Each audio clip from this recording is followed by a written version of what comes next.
To see Brother Johnson. Who the hell are you?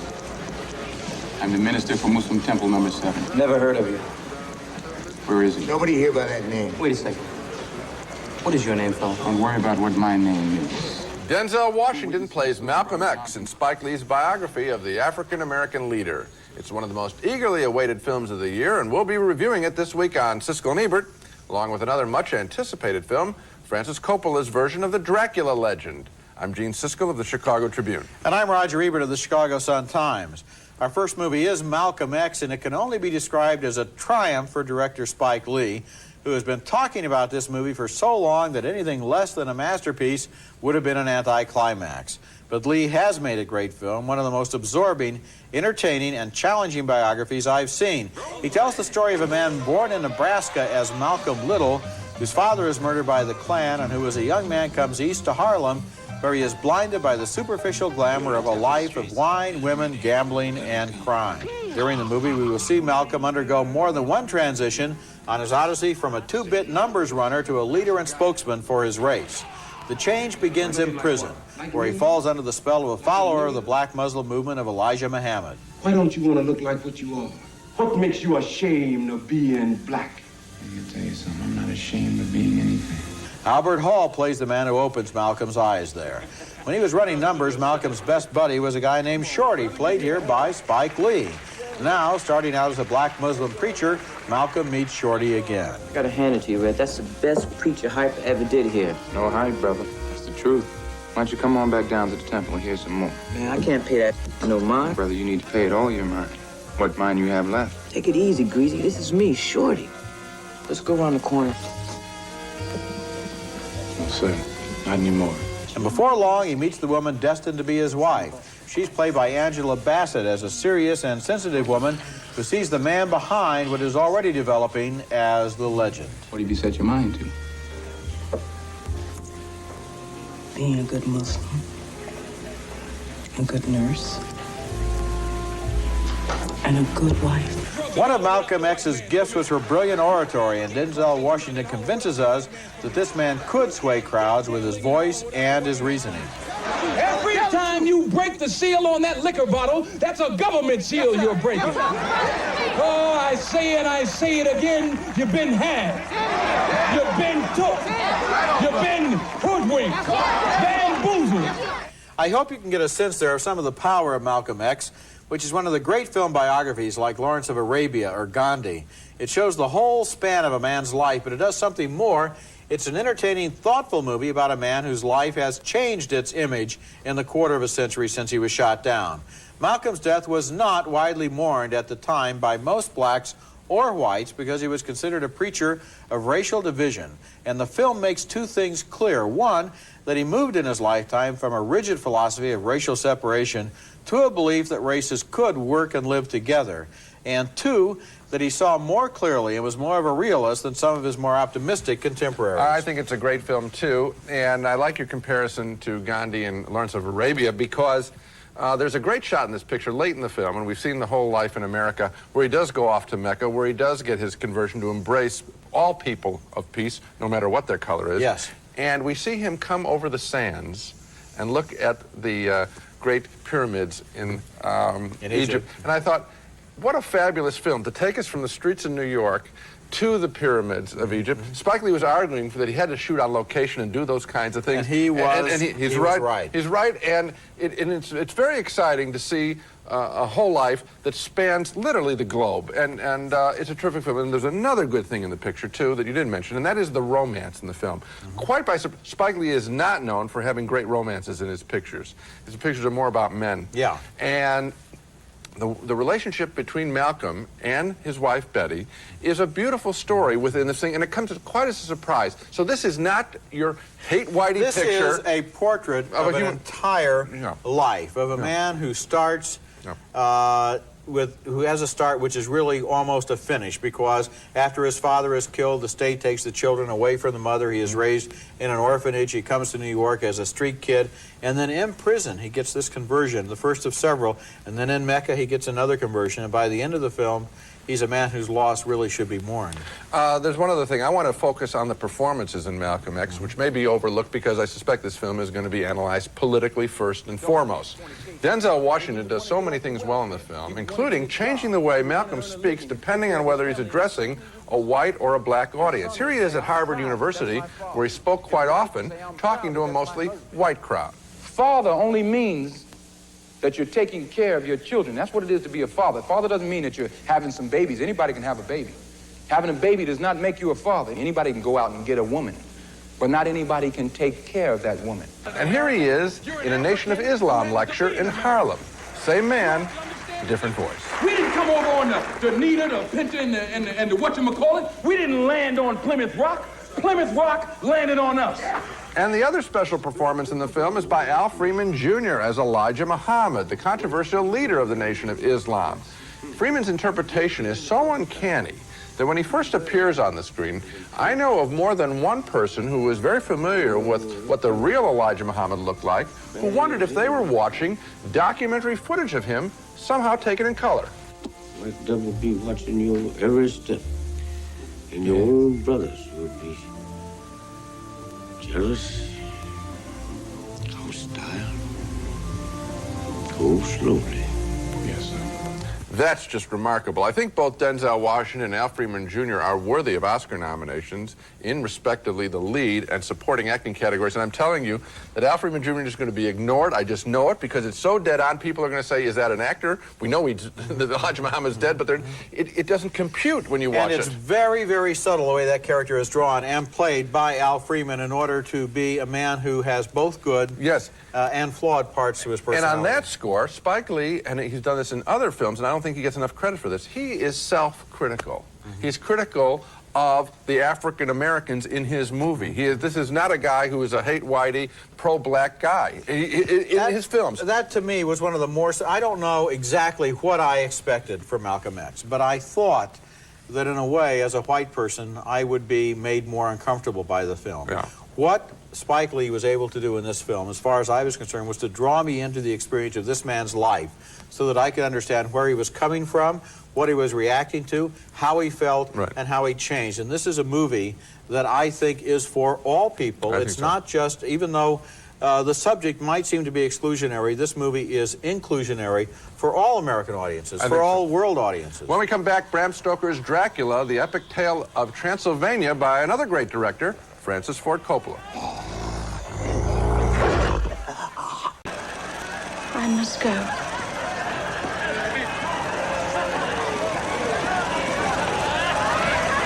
Do not fear me.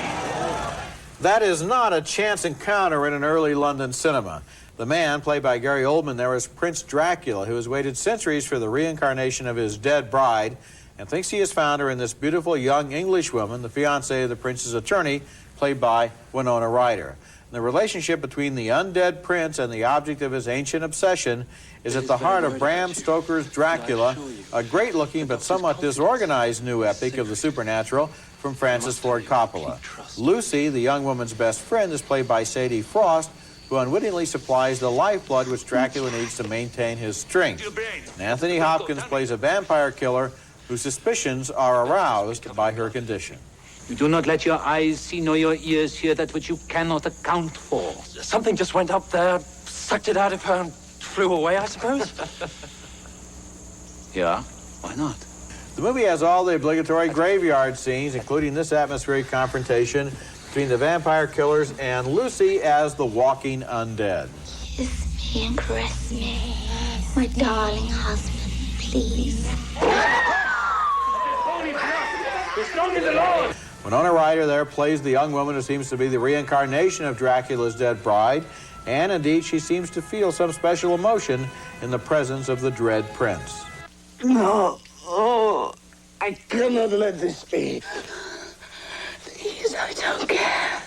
Make me. You're the cursed as I am to walk in the shadow of death for all eternity. I love you too much to continue. Take me away from all this death. Francis Coppola's version of Dracula does not have a strong narrative thread to draw us from the beginning to the end of the film. It feels actually more like an opera, with a lot of very emotional climaxes and not much logic in between, and that is both a strength and a weakness.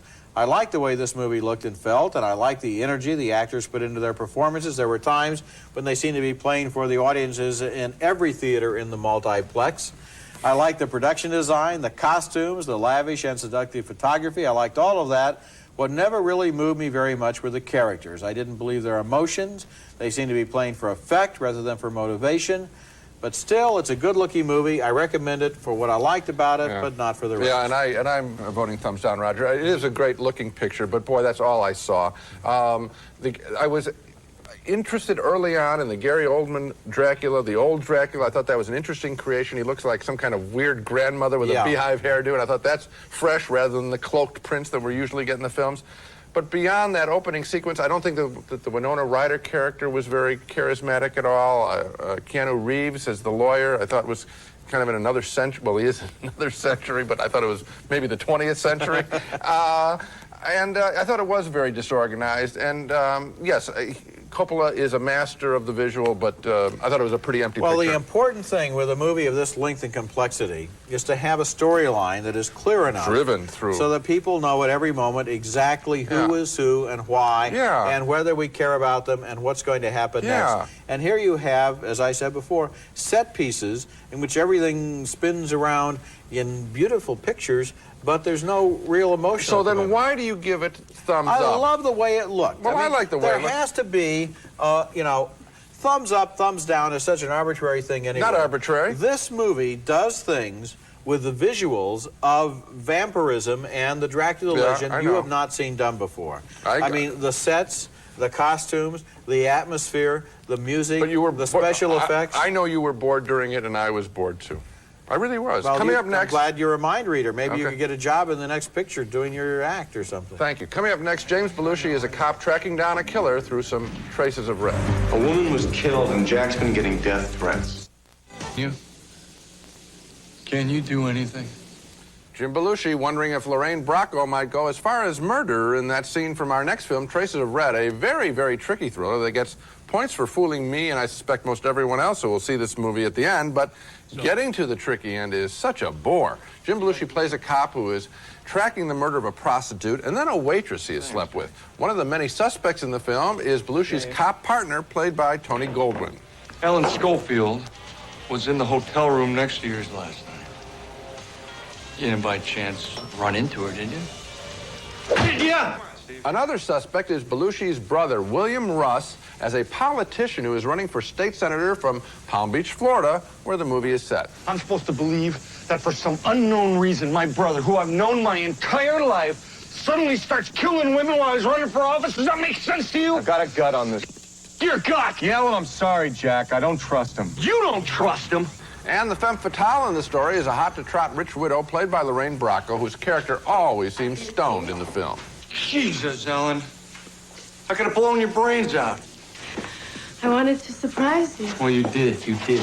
The problems with the film are many, not the least of which is that almost every performance seems uninspired. Jim Belushi varies from lifeless to way over the top. There's nothing distinctive about his character. The one thing I did like is that the film is pretty tough on the Palm Beach crowd, on the fringe players hanging around the moneyed set, but still, a thumbs down on Traces of Red. Thumbs down for me, too, and to go on from some of the things you've said, it always bothers me in a thriller when the character who is the killer acts with foreknowledge of what the people who are chasing him will do.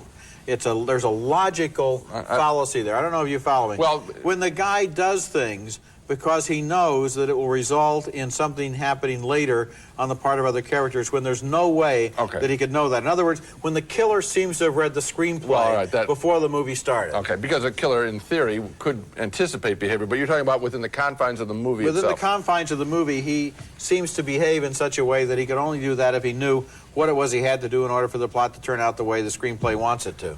Roger will be back with, you can get that on, we ought to have a number you can dial in and get that printed out for people. You won't get a lot of calls. When we come back, Love Potion number 9 makes the heroes of a new comedy sexually irresistible, whether they want to be or not. Isn't that very clear? What's the matter? You didn't understand it?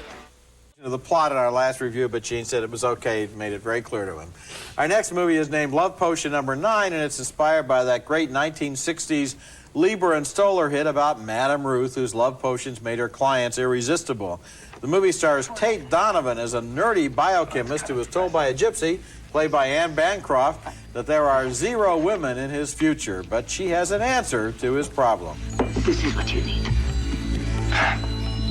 Dilute this with water 1,000 to 1. You don't want it to be too strong. You take a sip and you swallow. And when you speak, women will find you fascinating. He tests it out on a sexy woman in a bar. First, she completely humiliates him. I'll go home with you tonight and be your total sex slave. If you can answer one question correctly. All right. Who designed this top? I wouldn't know. By now. Then, after he tries the love potion, he drives her wild. So I'll go home with you, and I'll be everything you've ever wanted in a man. If you can answer one question correctly. What? How do you synthesize a methylated alkaloid? I don't know. Bye now. Now, it's a funny thing about Love Potion number 9. A lot of it is very brightly written and acted, and the way it combined magic with romance even reminded me a little of that Woody Allen movie, Alice. Remember where she goes to Chinatown and gets the funny powder? Right. But then it never quite takes off. There are some funny possibilities in a love potion, and the movie suggests a few of them, but then it disintegrates into a stupid caper about a villain who steals some of the potion, and then he steals the heroine away from the hero. And all of that stuff was boring and predictable, and the original inspiration got completely lost. I had the exact same reaction. If you stop this picture halfway through, I really was enjoying it, and then the caper syndrome takes over, and the picture falls right off the table. They just didn't go through and rewrite it enough. The funny thing is, a picture called Love Potion number 9, I expected it to be like the last half is, and I was very surprised that the first half was so much better than my expectation. Now you're back on track. You've got your brain back. I'm so glad. I was really worried that last review. No, I'll be happy to explain it some more for you. Stay away from me. Coming up next, our video pick of the week, a companion piece to Malcolm X. And most of the nation.